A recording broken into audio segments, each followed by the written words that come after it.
Good evening, everyone. Welcome to today's meeting of Corporate Services and Cost of Living Scrutiny Review Board. We'll dive straight into the agenda. Any apologies? I'm not aware of any. No apologies. Item 2, late items introduced by the chair, of which there are none. Item 3, declarations of interest. No. Minutes held on the meeting of 9th of July 2025. Is everyone happy with the minutes? Yeah. Thank you. Okay, we'll move on to the first substantive. Yep. I gave my apologies, but I may not have done the last meeting. We can. Yeah. Are they? I can check with you. Yeah, would you check? Please. Yep. I'll just review the record. Yeah. Yes. Item 5. So the first substantive item on tonight's agenda will be receiving a presentation from the for the delivery of the medium-term financial plan, which will focus particularly on its delivery board and programs within that. So previous years on this committee, we've covered quite a few topics that sit within the delivery board's portfolio, including things like AI. So we thought it'd be useful to get an overview of the work that's taken place on the board. And then the second item tonight will focus specifically on the asset realisation programme, which is part of the board's work. So on that note, I'll pass over to Keely. So, evening everyone. Myself and Janice is going to take you through a couple of slides, which will talk about delivery board, and then Janice will talk about the financial element and the NTFP element.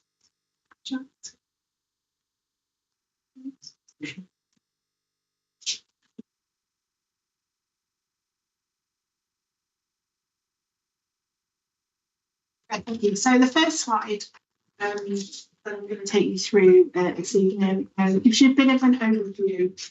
The delivery board was set up in April 2023. Originally had 4 programs in it: success, brand insight, efficiency, and we have people and culture. Over the last year or so, we've had a few changes to those. So in April 2024, the AI program was introduced into the delivery board. And later on last year, we had the Adult Social Care Board. I've got a few slides later, which will give you an overview. There's 3 boards now that support the delivery board. So I thought it was useful just to give you sort of a quick overview. The Programme Management Board is our assurance board. So any programmes, either MTFP related or capital programmes, will go through assurance.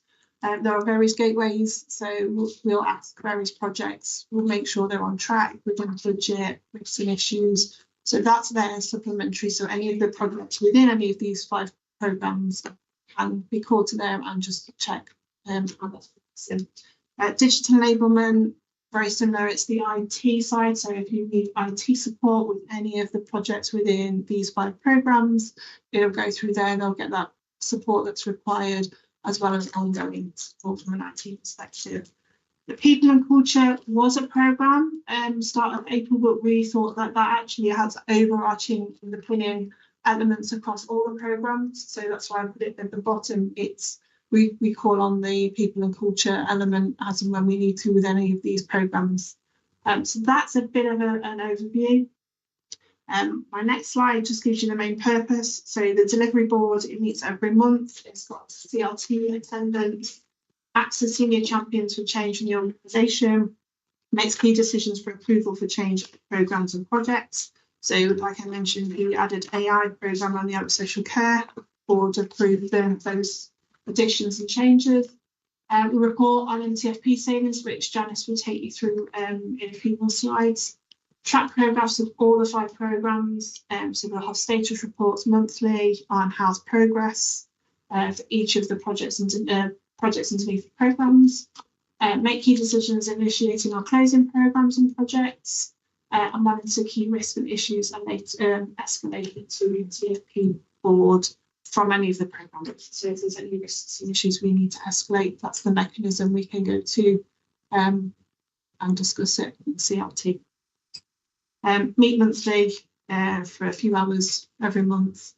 Likewise with the programme boards underneath, they all meet monthly ahead of the delivery board and will present status reports. Next slide, please. So I'm not going to talk about assets rationalisation because you've got my colleagues here to discuss those with you this evening. Just a little bit of what these programmes are focusing on. So adult social care, its main aim is to reducing financial pressures and bringing expenditure as close to budget as possible. There are a number of work streams underneath those projects. So if you wanted more information on those, you could probably call those SROs in. The SRO for that programme is Andy Smith. Again, they'll have various experts from adult social care on those boards. AI technology, which I know we have spoken to you about, that focuses on the AI to improve service delivery. Paul Simpson as chair for that board. We progressed from phase 1. We're starting to look at phase 2. Next slide, please. Demand and Insight has just had a slight rename of name change. So it's Demand Insight and Prevention Programme. Sam Dennis is SRO, which is Senior Responsible Officer of that programme, and it's designed to help understand demands of the service, including patterns and forecasts, to enable a based approach to service design priorities in prevention and intervention. So that has had a slight change of scope just recently to include more and prevention work. And efficiency and innovation programme, its key aims are to include, identify progressing opportunities to reduce organisational spend, automating processes, looking at service reviews, those improvements. Those are the 5 programmes that link into the delivery board. Janice will then just take you through the MTFP and how that links with the programs. So the first slide just outlines the annual budget setting process that the medium-term financial plan. So, first bullet point on there. So over the summer months, we tend to find that services work with their accountants and put forward any new emerging pressures or any savings that they think they may have that could be considered as part of the following year's budget. So that tends to start around summer months, really. We then make some assumptions on our funding. So where we know grants are stopping or grants are increasing every year, we kind of make a bit of an assumption on those because we tend to find we don't get actual confirmation until later on in the year with the local government settlement. We then look at inflation across various elements of the council spend, including pay, national insurance, utility costs, and we make some assumptions based on the latest intelligence and update our financial indicators, and our budgets are all inflated based on that. Then we look at where we might have any budget shortfall. So if we've got a gap, then there may be a requirement for services to look at where savings could be identified, and people will be tasked with working up any proposals for these to be discussed and considered by CLT and cabinet members. The medium-term financial strategy is reported to cabinet, and then we tend to get the local government finance settlement usually just before Christmas. So the MTFP plans will take reflect what we're actually telling. The MTFP then is published for budget consultation, usually Christmas, New Year time. And then the final MTFP is reported to Cabinet and full council. So we have to legally set a budget by the 11th of March to enable council tax.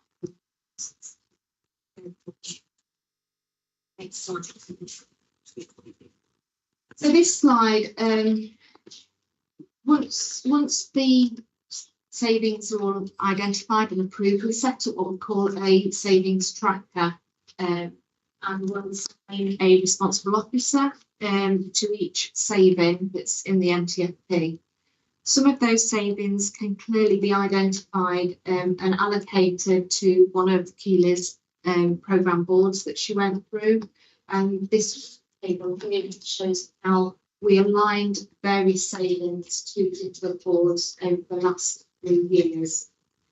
So you can see there, there's a category called Other at the bottom, and that will be mostly for savings that are considered business as usual or static savings where we've taken vacant posts, but they don't clearly align to a programme board. Next slide, please. Every month, the responsible officers get a reminder to review those savings, update with any savings that have been delivered or the status of the delivery, and make those update themselves. That's then reported quarterly as part of financial monitoring where we are with the savings. So this final slide just gives a breakdown of savings by board over those 3 years.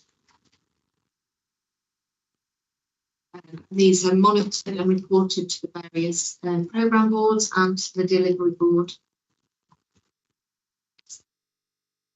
Please, got any questions for myself or Keely? Sure, yeah, I'll open it up to questions. Councillor Burton. Yeah, start off more than half tongue in cheek, page 10, act as senior champions for change in the organisation. Is that a euphemism for act as senior champions for cuts in the organisation? Okay, moving on from half tongue in cheek, moving on to more serious points on page 14. Looking at 23, 24, 24, 25, I'm assuming that those changes have been made, cuts have been made. When we talk about the, you talk about asset rationalisation, 2024, 394,000. I'm presuming that's actually happened. Efficiency and innovation, 23, 24, 2.5 million. That's happened, and similarly for 24, 25, they've all happened. We've achieved. The savings. Okay. Yeah. And so in 23, 24, we've got over 12 million. They've been taken as well. Yes. And that's a mixture of all of the things. Yes. Can you just quickly go through, because that's a big sum. I've not got the list here. No, okay. Right, it would have been part of the. Just rough headings. Some of them was staffing. Where Staffing, yeah, vacant okay. posts. I can't remember what savings were in the 23, 24. Okay. Okay, that's fine, no problem. Then looking ahead to 25, 26, dare I say it seems easier with a smaller, not a capital, because it's not a big savings. But again, we're still looking at AI programme taking the lion's share of over 4 million. So that's a big challenge. Less on asset rationalisation, but we'll come on to that perhaps later on. 75,000 this year compared to the previous 2 years of 394 and 325. In terms of efficiency and innovation, it's still a chunky figure, but certainly nothing like 23, 24 when it's 2.5 million and 900,000. So it's a challenge, but hopefully, luckily, it's not as great as 2024. Then we're looking at mobility programme and waste programmes and challenges. So yeah, okay, thank you very much for that. Thank you. Any other questions from any councillors? Councillor Wilson. Thank you, Dennis. Just a very quick one. In terms of so what monitoring is in place? So savings don't compromise contributors, on the board, they're not impacting on sort of statutory duties that the council has to provide. Is there any monitoring? Well, that would be part of the process of going through those savings that put forward to the MTFP. Right. So it would be the impact assessments that's done on all the savings before they actually get put into the budget. And are the savings a mixture of capital and revenue? These are all revenue. Revenue.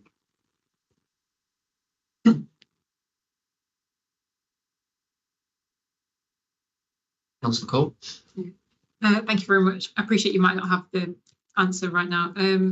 But it's the 23-24 and 24-25. There's no savings on the waste programme, and there's 39-30. Could you expand quickly on what the waste programme savings look like, or what they look for specifically? I've not got the detail. I'm sorry. I'd have to provide it for you. Yeah, but I can send you some more detail if that. Councillor Robb. I'd like to. Under other, you did say the savings 24. Yeah, 24, 25, 25, 26.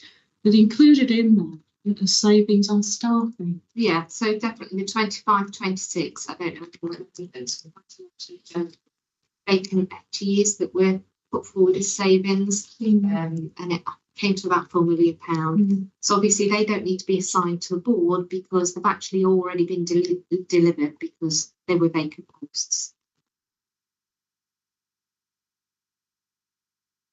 Those vacant savings on staffing.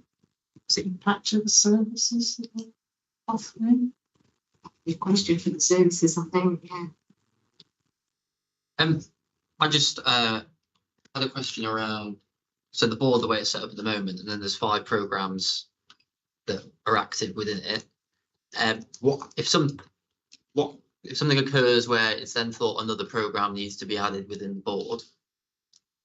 Is there capacity and resource to be able to do that, or would one of the programmes have to be removed from the delivery board that currently sits there if a new programme's identified? That's we'd have to look at what the other programs, like what resources are required. If it's the same resource, then we have.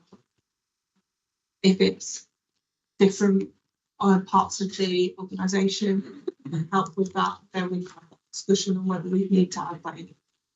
So there's the 2 additional ones that were set up and taken away when they were set up.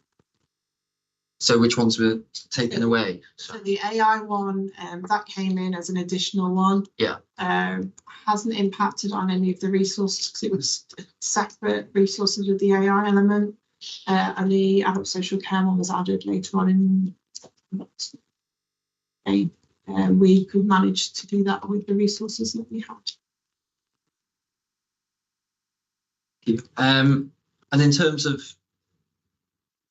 the overall setting of the board, the programmes that sit within it, is that done at the very top point? So it's the delivery board itself at the very top. We will then set the agenda. The agenda is pretty standard, so we'll expect a update from all of the programmes. So we'll have the MTFP, any risks and issues that need to be raised.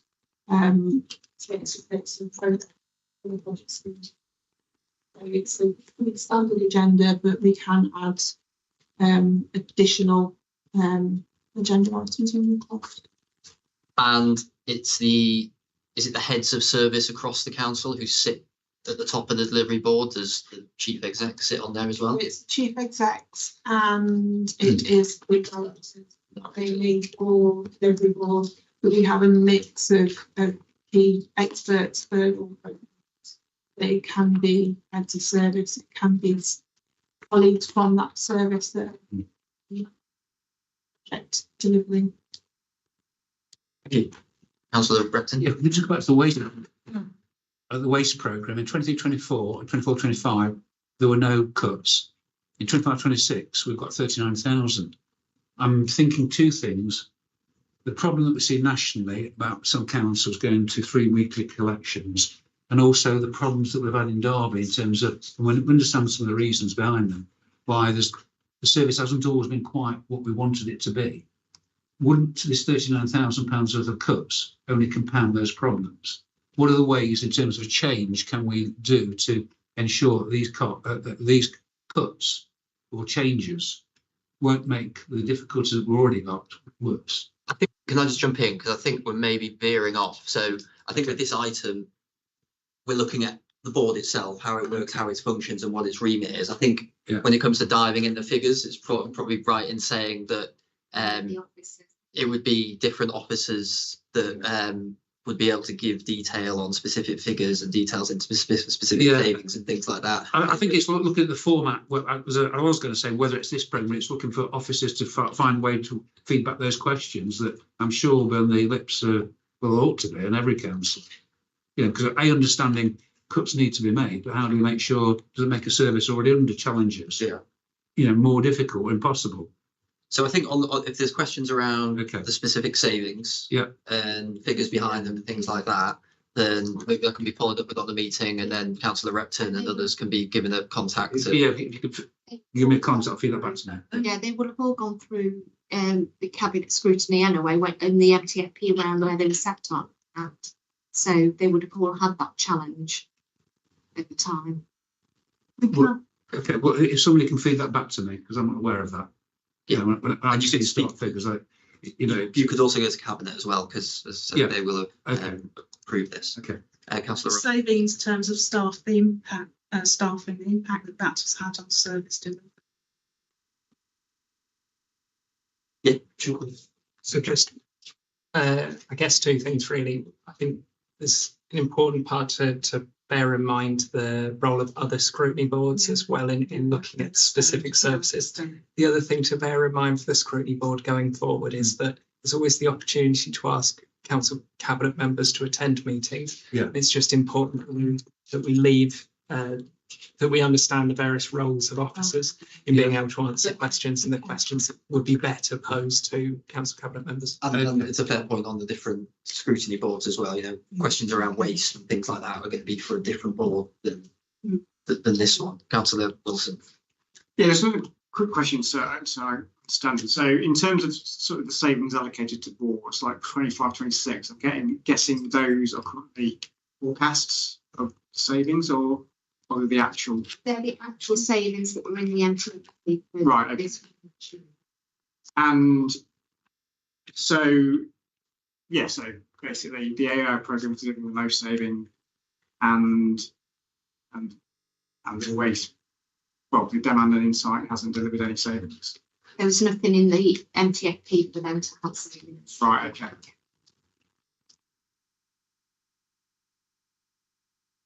Okay. Yep. All right. Thank you for coming tonight. Thanks. Thank you. Okay, so moving on to item 6, which is the asset rationalisation programme for 25-26. Lee Feenan, volunteer just to run us through that. Thank you, Chair. Good evening, Board. So I'm here to present on the Asset Rationalisation Programme, which, as you've just heard, sits under the Delivery Board. I am the SRO for that programme, hence why I am going to take you through the report and some slides as well. I'm going to take you through that, but I'm joined this evening by my colleagues, Mark Lowe, who's the Head of Service for Property Service, Ben White, who's the Head of Service for Estates, and Mel Elliott, who is a change manager who supports us with the delivery of the asset rationalisation programme. It may be that you have questions which they're more equipped to answer than myself.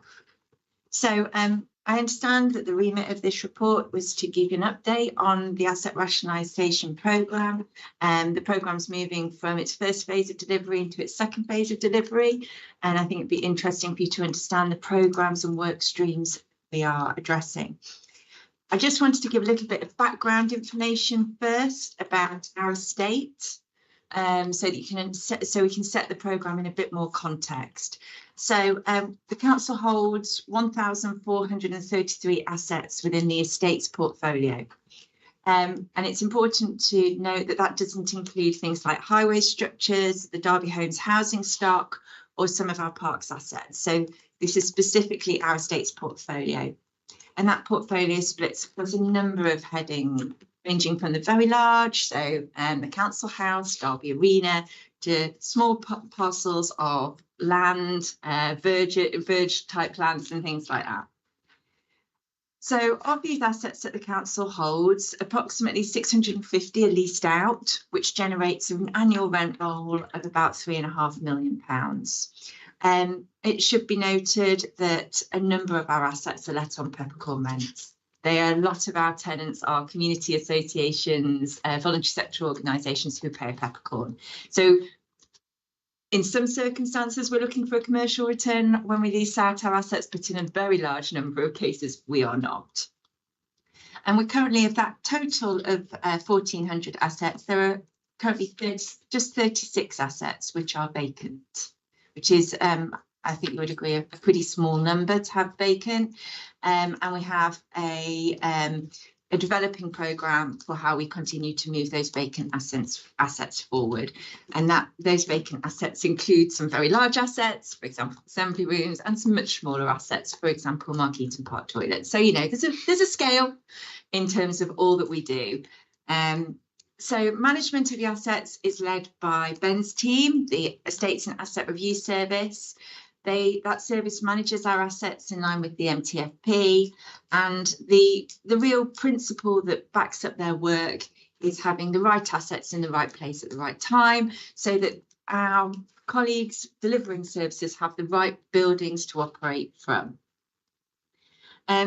Maintenance and repair of that portfolio is led by Mark's team, the Property and Consultancy Services team. Mark's team delivers the annual Property Capital Programme, which is the programme that delivers repair and maintenance of the estate. That programme's current annual value is 6.8 million. It's important to understand that that programme is insufficient to address the full maintenance and repair backlog, which is substantially in excess of that value. But what we're doing is that we're constantly prioritising and managing the programme so that we're dealing with what we call P1 priority repairs, which is issues that require immediate action to resolve a risk to health and safety or could lead to a significant deterioration if not addressed immediately. So that's the things where someone rings up and says the roof's blown off. They're those kind of things. P2 priority is the other set of maintenance priorities that we use that 6.8 million to address, and they're issues which suggest urgent action is required, but it's not as immediate as P1. So we assess those through condition surveys of our estate, and we are then prioritising which ones we need to do in whichever financial year. And we aim to address anything that's identified as a P2 within 2 to 3 years maximum. So it's a constant exercise of review and assessment of condition surveys to assess where we spend our money. In terms of governance for how we manage the estate, decisions on individual assets are reviewed with the Corporate Property Board, which I chair because as the director with responsibility for property, it's appropriate for me to do so. We make decisions at that board, but where necessary required under the scheme delegation, those decisions are then recommended to Council Cabinet, see where it's a key decision of threshold. I just wanted to highlight that disposals by the council over the previous 3 financial years have generated 5.436 million in capital receipts. However, capital receipts in 25-26 have been significantly higher, with completed disposals and disposals due to complete before the end of the financial year anticipated to generate well in excess of £6 million this year. And that, just linking to your previous presentation on the delivery board, those capital receipts are incredibly important because we can use some elements of capital receipts to fund transformation work. So the work of the delivery board can be funded by some of those receipts. And so it's, if we are going to continue with a comprehensive programme of transformation and change and modernisation across the council, disposal of those assets which are truly surplus is really important. Obviously, you've had a presentation on the delivery board, so you understand that the Asset Rationalisation Programme Board reports into the delivery board. And the purpose of the Asset Rationalisation Programme Board is essentially that programme is to reduce the overall number of buildings that the council holds, allowing surplus buildings to be disposed of and the most efficient and effective use of the buildings that the council retains. So through implementation of that programme, the council aims to deliver financial savings through reduced operational overheads. So if you dispose of a building, you no longer have to meet rates and utilities on that.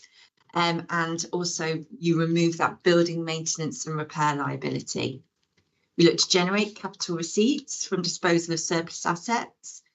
And at the end of that, we're aiming to have an efficient and sustainable asset portfolio. We recognise that in doing any sort of asset rationalisation, we're looking for opportunities for improved partnership working. So where can we work more effectively with our partners in the city?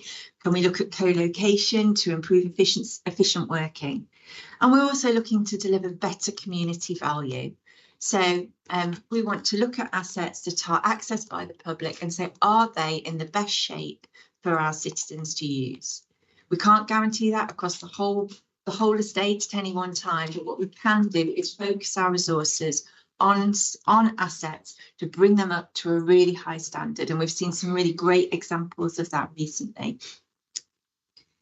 So the initial focus of the programme when it was first established was the optimisation of this building, the Council House, and we think of that primarily as our phase 1. So in June 2023, Council Cabinet agreed that we could have permission to lease out up to 200 desks in the Council House to appropriate strategic public sector partners. Since then, we've managed to lease desks to the Integrated Care Board, who took a significant number of desks, and also Derby NHS Team Up.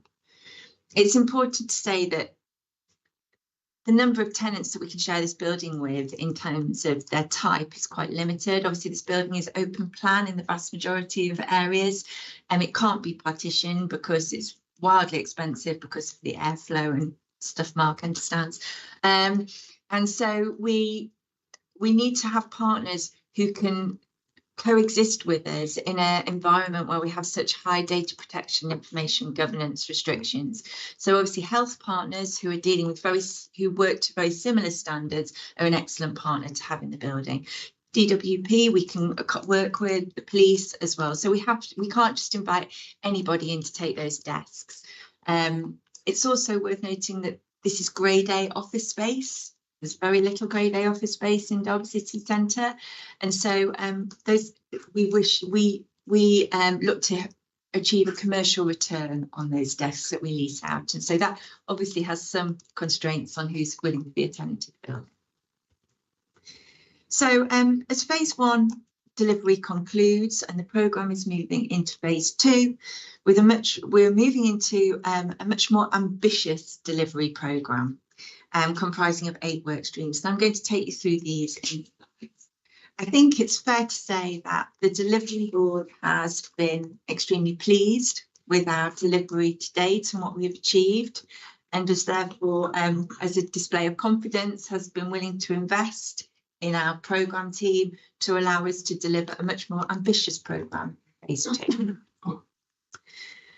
So I've taken you through what the programme looks to deliver and the Council House optimisation, which is primarily moving into a business as usual phase now. We are still open to partners joining us in the Council House, and we continue to explore opportunities for that. So the first programme that I want to talk to you about in terms of the asset rationalisation programme is Riverside Chambers. I'm sure you're all aware of the building, which is Riverside Chambers, just across from the entrance to the Council House that you use on Derwent Street. It's currently home to the local studies library and its associated storage, and is operated as a Connect serviced office. In January 2025, occupation was 32%.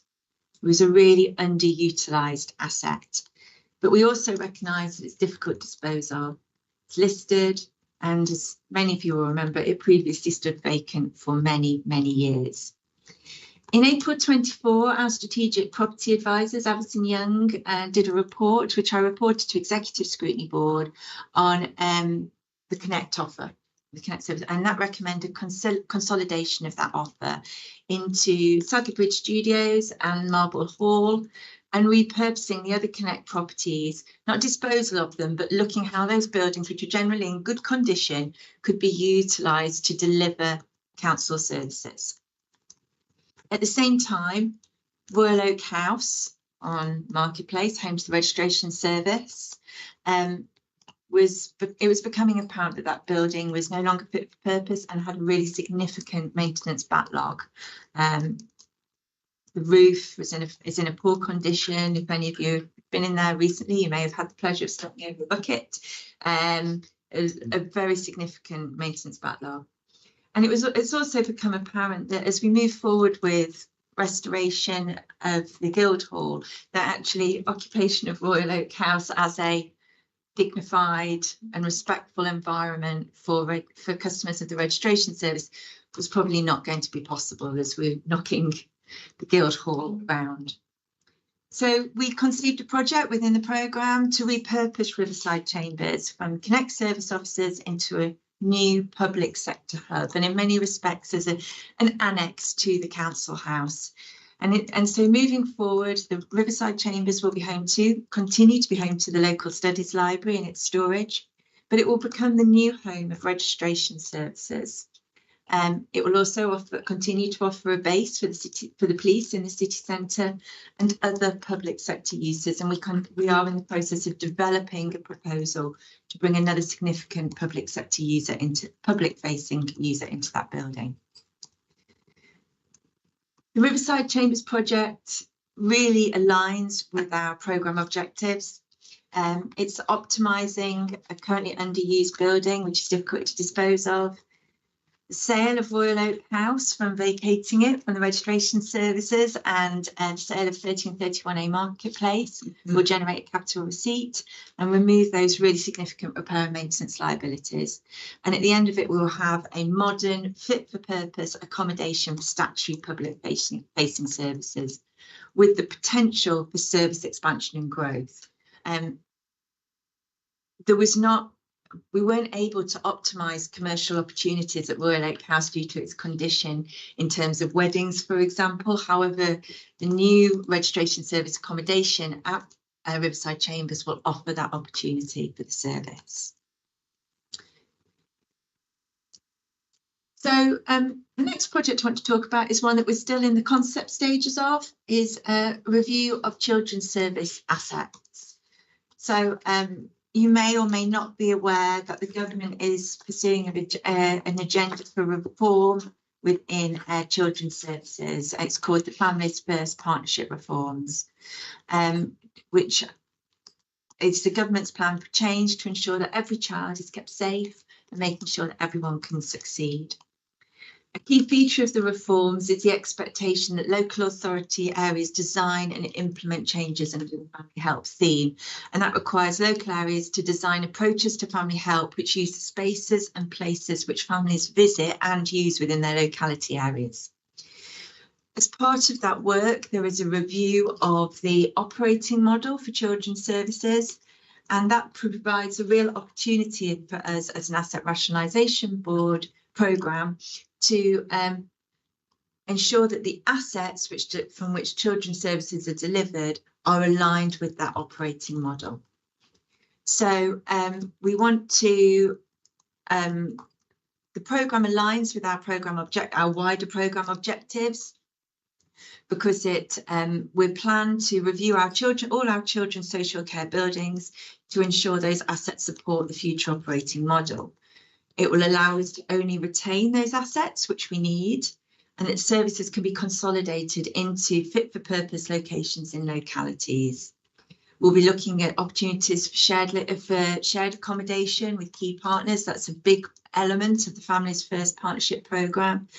And where we have underperforming assets which are no longer needed, we'll be able to dispose of them to generate capital receipts or transfer them into the HRA as new housing sites. And it's important to mention that because when an asset becomes surplus, the first question we ask as a asset rationalisation programme board or a corporate property board is, can that site be used for housing? That is our very first question. We refer that site into our colleagues in strategic housing for them to do a feasibility review on that site. And sometimes they will want that site will prove viable for housing and it will be almost certainly transferred into the HRA. And if not, we will look to dispose of it. Or if it's a project which they haven't got the capacity to take forward. So moving forward with the Children's Services Asset Review, we have a number of work streams that we'll be taking forward with that service. So we'll be looking to input into the future operating model, mapping, reviewing all of our children's social care buildings. So some of those you'll be familiar with within your wards, family hubs, and we'll be looking at Stanley Road, Lighthouse, to include, and we'll be looking at how those buildings are used, and we'll be using data that Mark's team holds on condition, so that we can make sure that we are looking to consolidate our services in the buildings which are in the best condition and offer the best opportunity for sustainable delivery in the future. Children's Services have recently moved into 42 Leopold Street and delivering services from there. And we're going to be looking at the future of that building. It's not in great nick, but we know that the service are enjoying being located there, and it offers some advantages for the service. So we'll be looking at what investment would be required to make that a long-term home, if appropriate.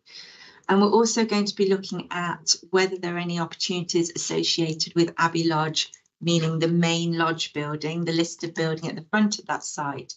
That building is currently being used as a site office for the development of the Abbey Lodge site as temporary accommodation, but it doesn't have a long-term use allocated at the current time. So we'll be bringing that into the mix to look whether it offers opportunities for the future.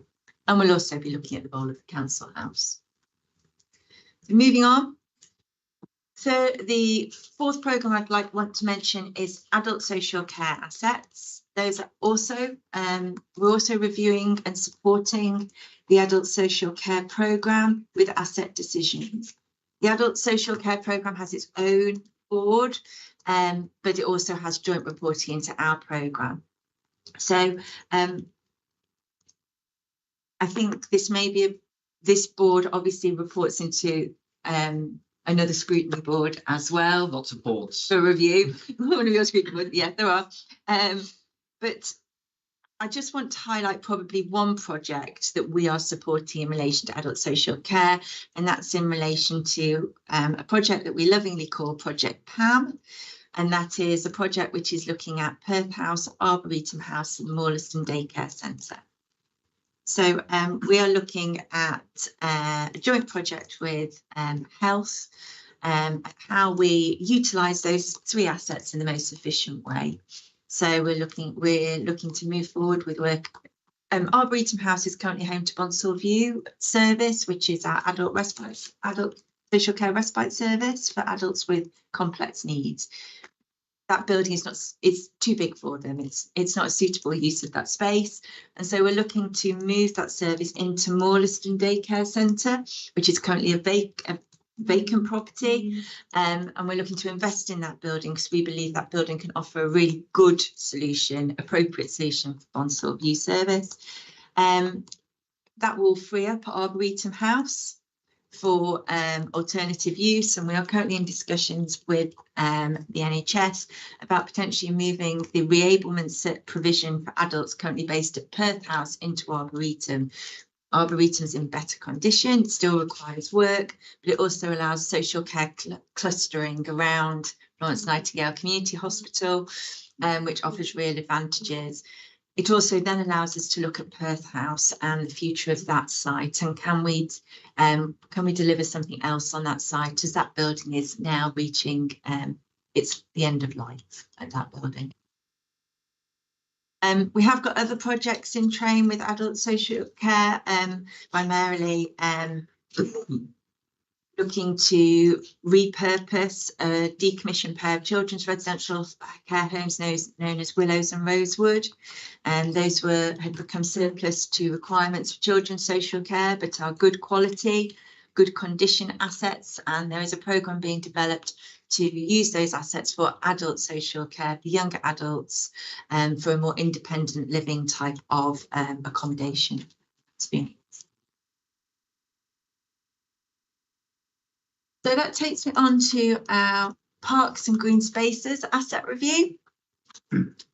So we don't at the current time have a consolidated view of all our parks buildings, as maintenance and management of those buildings has been split between parks, estates and property services over a number of years, lost in the mists of time as to why these splits have happened, various budget reorganisations over time. And essentially, you've got different teams managing different assets.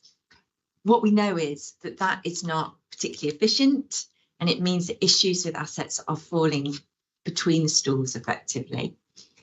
We know that we've got a number of buildings and assets within our parks estate that are in poor condition and need urgent maintenance issues addressing. But we also have a limited capital resource and revenue resource to address those. So if we work together with our partners, with our colleagues in parks, we can bring our monies together. We'll have a much more holistic view of what we can do in our parks to try to prioritise investment and to get the biggest impact in our parks. So we are working with our parks colleagues to ensure our assets support their operating model. There's been quite a big restructure within the Parks Service, and Verna Bayliss, who's the Director with Responsibility for Parks, is moving forward with a new operating model for that service. So we want to make sure our assets support that operating model, and where possible, consolidate or close buildings where that's appropriate. We want to establish the maintenance status of buildings and maximise the potential of the capital programme. Over the course of the past year, we've had some really urgent maintenance issues arise at 4 buildings within the park's purview. So that's Darley Fields Rangers Office, the toilets, Councillor Repton will be well aware, Mark Eaton Pitch and Putt and Cricket Pavilion, Normanton Activity Centre and Roe Farm Community Centre. And all of those buildings have come to the property services attention at quite a late stage, and at the point at which we've had very little choice but to take extreme action, including having to close buildings either temporarily or permanently. We don't want to be in that situation. We want to have much better visibility of the condition of our assets in the parks so that we can intervene earlier and keep assets open. So we're going to undertake a programme of asset mapping.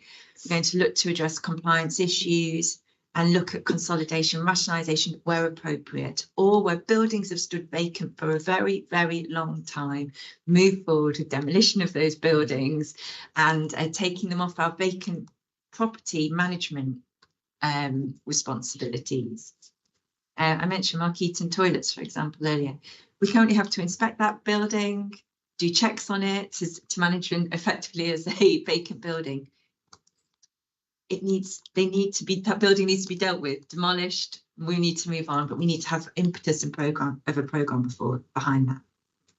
We want to have better planning for capital and revenue works, and we want to align building maintenance with repair and maintenance of lighting, paths and play areas. So if parks have got a programme ahead where they want to do specific investment in one particular play area and the paths and lighting around it, it would be logical then for us to invest maybe in the toilets at that park, so you get a really good product in that park.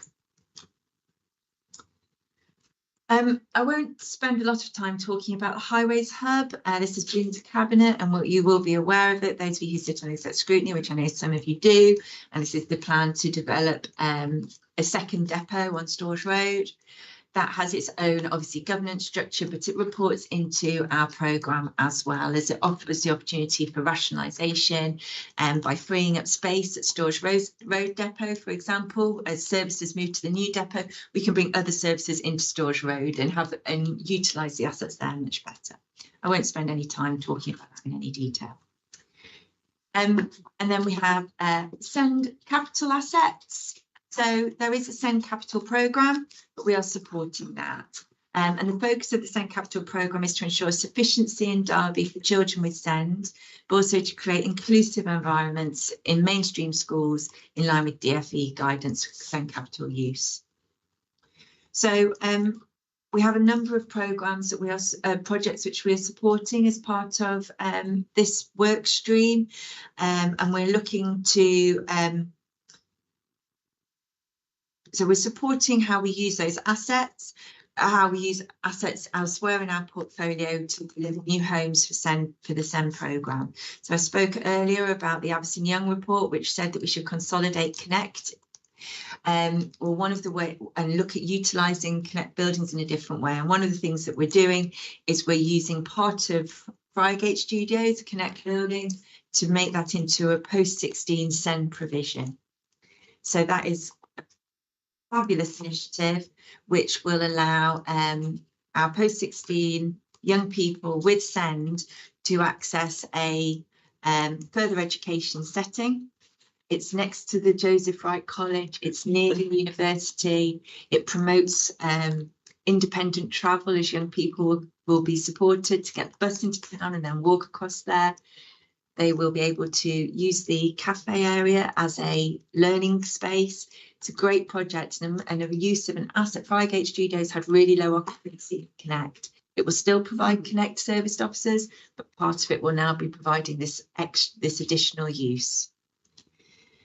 We've recently purchased St James's House, as councillors who sit on planning committee will be aware, and that is going to be developed as a new part of the Castle School as part of the Respect collaboration. And by doing this work, we will eventually be able to dispose of some buildings which are surplus to requirements. For example, the building which was previously occupied by T2 on Whittaker Road. And the final project that I'll pick up is storage. Members of the board may or may well know the council has a significant storage conundrum.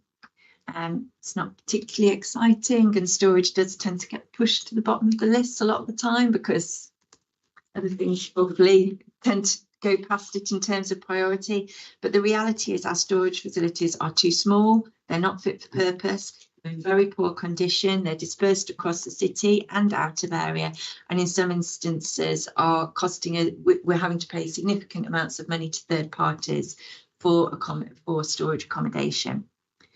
So we have a project to consolidate the council's storage requirements into a single fit purpose location, a new facility ideally, and we are starting to make some significant strides in that direction. Obviously, if we can fulfil our objectives in relation to this project, it will completely align with the programme objectives. Delivery of fit for purpose storage provision, which will meet our statutory and service requirements. We'll be able to generate capital receipts as we're able to dispose of buildings that we're currently using for storage, which is simply not fit for purpose. We'll be able to consolidate in a single location, make it much more efficient. And also we will be able to potentially consolidate with other storage requirements that move forward. So that's a canter through of our programme. Absolutely open for questions about it and the work we're doing. Councillor Upton's raring to go. Yeah, Thank you for the overview. yeah. I'm just thinking. I know it was spoken about a year or two ago, but has any serious thought been given for us to decant this building completely, or as much as we could, and either sell it or lease it out to Great British Railways headquarters? Because we certainly, if and when they're up and running, we want them to be in the city centre. This would be a perfect building to it. And then we could also rationalise the few buildings that we have, including perhaps the toilets, and put staff in the various. It's sort of not necessarily the toilets, but maybe. Why not? Because some toilets are converted to homes. I've been in London and sold for considerable prices. But seriously, I don't know if that's still possible or feasible, but I think it's certainly one that we ought to explore, or something similar to given in this centre. So come back on that one. Royal Oak House, any decision to sell that, again, it's up to you guys at picking the right time. Now is not the right time, I'd suggest. And also when you're demolishing assembly rooms at the right time. So do you hang on to it until there's excuse the pun, concrete plans for assembly rooms, where somebody who wants to buy that can see that's a good place to actually go, because that would increase the price that we actually get for it if we say it at the right time. So hopefully we'll take that on board. So at the wrong time, you get a lower price, obviously. So at the right time, it depends how long you can hang on to it for. 31A, where are those? Are those the buildings that the pensioners group used to be in, right next to the Guildhall, yeah. The ones in between the edge of Royal Oak and the Guildhall. Yeah, they could be really nice. Converted. getting the right people to buy that. There's boutiques or whatever, something really good. Because nice buildings, but they need investment in them. But again, it's trying to get the right people. We're making sure that we're not too picky. You know, because we don't necessarily curate everything. No, we don't, Councillor. No, because we can end up with empty places. We curate everything. Can we take the first three? Yeah, okay. Yeah, I can see there's a list. Yeah. So I'll start with Council House. So we're not seriously looking at that at the current time. Obviously we need a base. This building is our flagship building. It provides sufficient capacity for our chamber and all of those things. And thinking if we're moving forward with local government reorganisation, this building is the largest building across the southern Derbyshire districts. It offers the logical headquarters building for a new southern unitary council, and is probably the only council building in the districts and boroughs that would be able to accommodate the new council within its It was a chamber. question point I was going to ask actually, because short of building a new building itself for the new super authority, if it's happening in the next couple of years, the timescales for that aren't going to line up. No. So surely No, they're gonna be this looking at- I think although there's obviously no formal decision at all has been taken on it, this building obviously offers the opportunity as a headquarters building, and it's it's a great building. It makes sense. It's worth asking the question. Royal Oak, in terms of you'll recall, Councillor Repton, that the sale of Royal Oak went to Cabinet last December for seeking approval for it, and we also in that report identified the conditions we would put around that in terms of what type of purchaser would be looking for, covenanting that sale to prevent certain undesirable uses. Vape sellers. Yeah. Etc. Yeah. Bookmakers, those kind of things. So we believe that building has great potential, as you've identified, along with 30 and 31. We will look to market them as a whole, but also with the opportunity for individual sale, but we will look to market it as a whole. We will start that exercise relatively quickly because of it becoming vacant when registration services move out at the end of next month.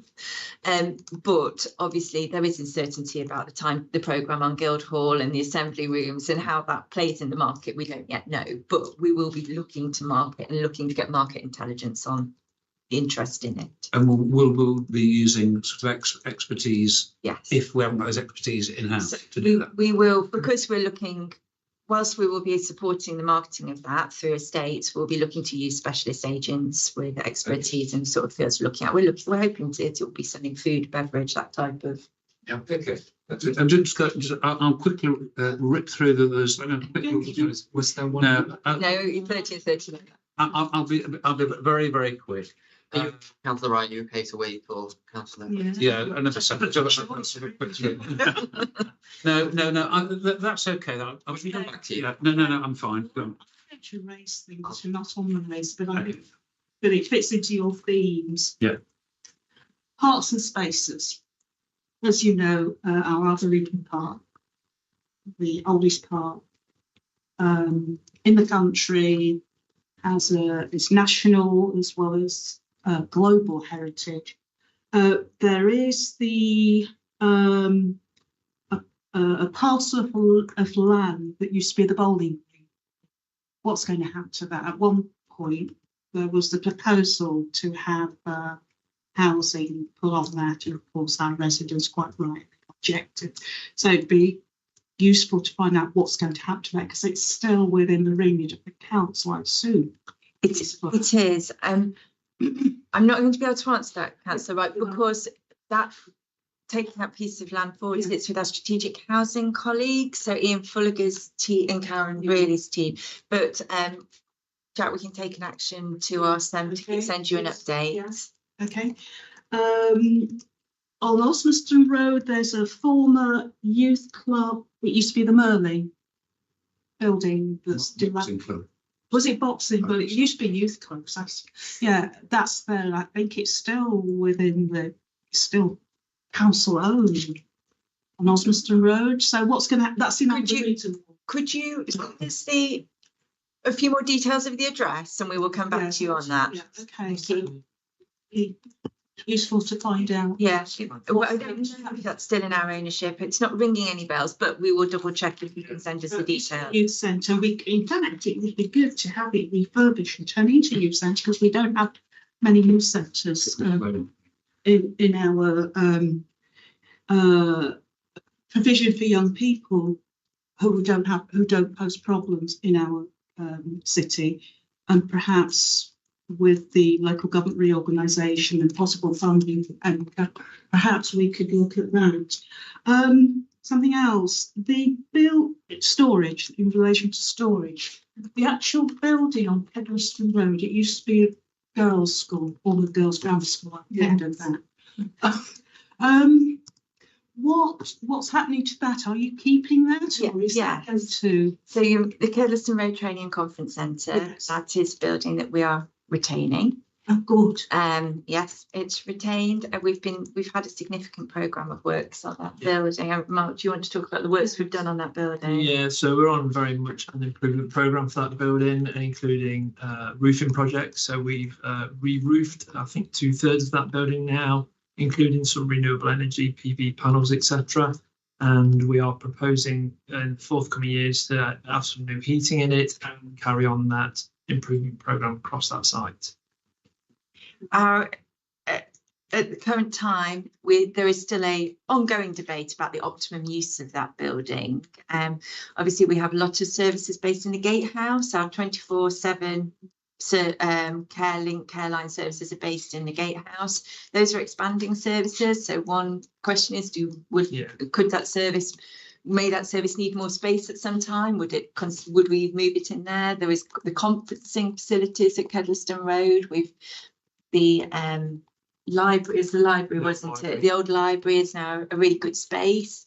It has potential as well. So I think Kedleston Road Training Centre is a slightly difficult building in the sense that it has some real constraints around it, not least that enormous tree out the front, which does pose some real challenges for us.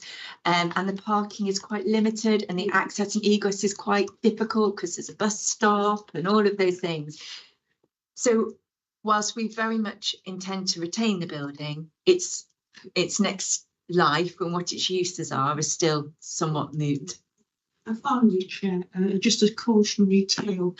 When we were Derbyshire County Council and the county was responsible for delivering education, we had a number of education buildings and offices in the city. Many of them are now Red 2 listed buildings, and I'm thinking one on Beckett Street, and I'm thinking of the building, these are in course Arboretum, and I'm thinking on the Kedleston Road. I'm thinking of Green Lane also, and those were sold off, and we now know the state of those buildings. So cautionary tale, is of course dispose of surplus to the commercial market, but in the end, when the commercial do not maintain buildings, the city is left with dilapidated buildings that are a disgrace and eyesore. So perhaps that's a cautionary tale in terms of what we do in terms of disposing of surplus buildings. I appreciate that. Thank you, Councillor Bell. Councillor Cole. Thank you. With the nature of work now, remote working and hybrid working, I think hot desking is kind of the way forward. Well, at least I know from across the civil service and the MOJ, if people, who live in one region and can work in another quite easily, but sometimes there are quotas to attend office spaces. And I know that civil service internally uses a system in which you can kind of log in and book on to say, I want to attend this office on that day, and then just book the room. Is that something that we've considered for any of the buildings? Because it is just providing the most basic equipment, a screen, a monitor, a keyboard and a mouse. And it's, people who have already gone through all the civil service vetting, they've gone through, all the learnings about data protection, safeguarding, etc. And it's a huge cohort of people across the country who may be travelling from one city to another, or getting together for various reasons.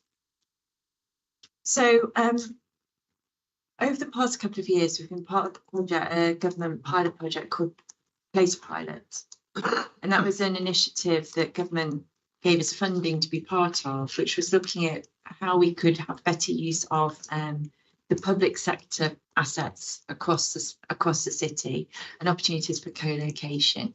And that is one of the things we have explored, not so much for this building, but whether there is potential for development of a civil service hub within the city on one of our development sites. We've not been able to get an awful lot of traction with central government for that, but we continue to chip away at the government's chief property officer and his colleagues to try and encourage sell Derby and the opportunity that Derby has as the potential for a city centre hub. But yes, I think the concept that you described is something we would be very interested in progressing in Derby if we could drum up enough interest. Thank you. Councillor Wilson. Thanks, Emily, for the presentation. Just a couple of questions. In terms of if you get to the point where you want to dispose of property, building, sort of in terms of the community impact of disposing of that, what assessment do you do? Do you actively engage, obviously, with the councillors? Do you actually engage with the residents as well, that the associations that might use that building? So we always consult with ward councillors in terms of proposals to dispose, and generally where we have assets which are being used by community and voluntary sector organisations, they generally tick along quite nicely, and it's only when we have really significant issues in those buildings that we would look to move the tenant out and then consider further options for it. Where they are service buildings that we operate services out of, there's a feasibility study and a sort of low-level business case attached to it. Or is that building that could have a use within the council? Should it be continue to be used? Is it well attended? What are the alternatives? So we look at all of those aspects before moving forward with any decision to dispose. And just talking about engagement and with the council. Is there something actively in place to communicate with ward councillors? Because, for example, you've mentioned 2 assets in my ward, Perth House and Row Farm Community. We've recently discussed Row Farm Community with the neighbourhood. Obviously, there's quite a large Section 106 allocation against that building. But also Perth House, I've not really had much communication regarding that. That's still very embryonic in terms of our thinking, in terms of what next for Perth House. Strategic Housing are starting to look at it, but obviously as we develop plans, there will be very much consultation with you. Yeah, because what we don't want is sometimes the community speaks and has there's rumours of what things can be used as, which might not be completely accurate, but which that or feasible. Yeah. I think in terms of Perth House, although Perth House and Arboretum House are essentially the same building, the same design, we have over the years invested more money in Arboretum. It's in a better condition than Perth, which is now not in condition. Its reuse in its current form is probably more unlikely than using the site in a different way, I think. But as I say, it's still thinking. I'll just pick up on the point around Section 106. So I guess thinking about the parks green space, for example, which often get quite a lot of Section 106 contributions to them, and they can have community centres within there as well. We've got a couple in Mickle that got contributions. What happens then? So like Councillor Wilson was saying, you've got a building, there's a Section 106, I assume money's there waiting that could go towards that building, for example. If the city, your team, your board then decide, well, actually, that building or that money that's been put aside isn't enough, or do you decide, okay, that is enough to maybe bring the building back to life, but actually the long-term use of it still isn't justifiable? How does that process work? And how do you weigh up okay, we've got 106 money, it could bring it back to life, but actually we're still going to go ahead and just get rid of the asset? I don't think we've really had that situation. We've got St George's. Yeah, King George. King George's. Yeah. I'll comment. So my team and the team generally. We are talking with the parks and the community areas via that sort of service. Roe Farm is one such situation where talking with the parks and the community around there, we're looking at what can we do. Obviously, there's several pots of Section 106 money, Roe Farm, Mick as you say. So we talk with I think it's one of the parks officers how we can allocate that, and then we go into that feasibility. Is it viable? And then we bring it all back and just see what can we do for the local community in that building.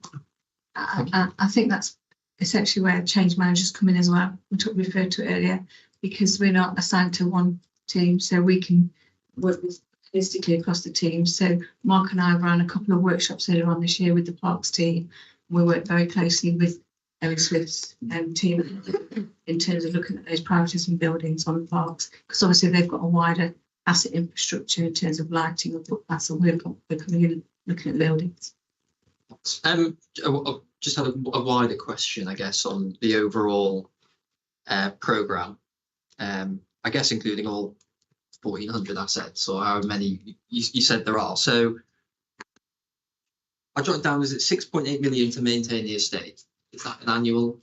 It's our annual capital programme. That's the annual figure to maintain. And I guess a big part of this programme is obviously bringing costs down and probably reducing the amount of assets within the council's ownership. So based on the current maintenance current figures you're getting from disposing of assets or changing them, at what point do the costs, or does the money that's being made, is that going to overtake the costs between maintenance? Have you worked In about like 50 years' time, Oh, right. the backlog is absolutely Okay. across the whole of the public sector. The backlog on maintenance, repair, maintenance liabilities is enormous, and our backlog is no different.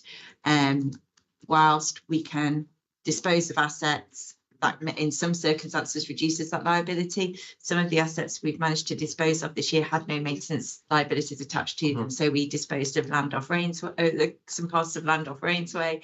They didn't have any cost to us. So we disposed them. We've got the capital receipt in, that's great. And that helps towards change and transformation and treasury management. It hasn't saved us anything in repair and maintenance liability in those cases. Because if you're in a company, you're on a balance sheet, you would have depreciation. Councils have never had depreciation. They've never had that. And that's why since I started 40 years ago, I raised that 40 years ago. So all that time, you have that problem. You never have that depreciation as you would with company accounts. Just a final question around, I guess, when you're balancing the decision between a financial saving and the impact they potentially have on that community, is that made across the board? Is that made right at the top of the board? I'm just thinking how you try and strike that balance ultimately. Yeah. So, do you lead on the financial side more than the community impact? No, I don't think we do. I think we take a really holistic view. We are not a commercial organisation in that sense. Yeah. We are. So the Asset Rationalisation Programme Board and the Corporate Property Board, we're really lucky. It's got incredible buy-in from across the directors. So Alison Parkin, the Section 151 officer, sits on that board, but as do, I think, 3, 4 other directors plus myself are on there. So that board is really, really supported, and we have a very cross council view. So a asset decision will come into that board, and you get impact from all parts of the council, different perspectives, which allow us to develop what I think are really good solutions and exciting projects in a way that we probably haven't done for a number of years. We're making more positive strides forward in this area than we have done for a number of years. It's really exciting. Yeah, the presentation tonight showed there's a lot of exciting things going on, I think, and there's quite a comprehensive piece of work that's being undertaken. So, yeah. Okay. So, any councillors got any other further questions? Thank you very much for coming tonight. Okay. Thank you very much for having us.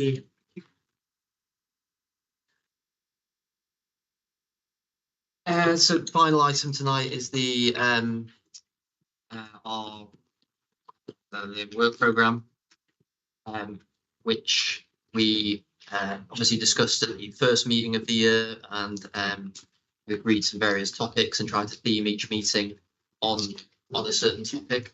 Jack, I don't know if you have anything to add on the work programme? Nothing to add. It's just, should you have any suggestions, please feel free to make them, but also it's thinking about how you'd like to narrow those wide requests down to really focus. So if anyone goes away, looks at the work programme, the themes for the next meeting, some of the topics, if you've got any thoughts on anything specific within those topics, just let me know. We can chat about that. Cool. Great. All right. Date of the next meeting, 4th of December, 2020. Right, Thanks all for coming tonight. Cheers. Yeah.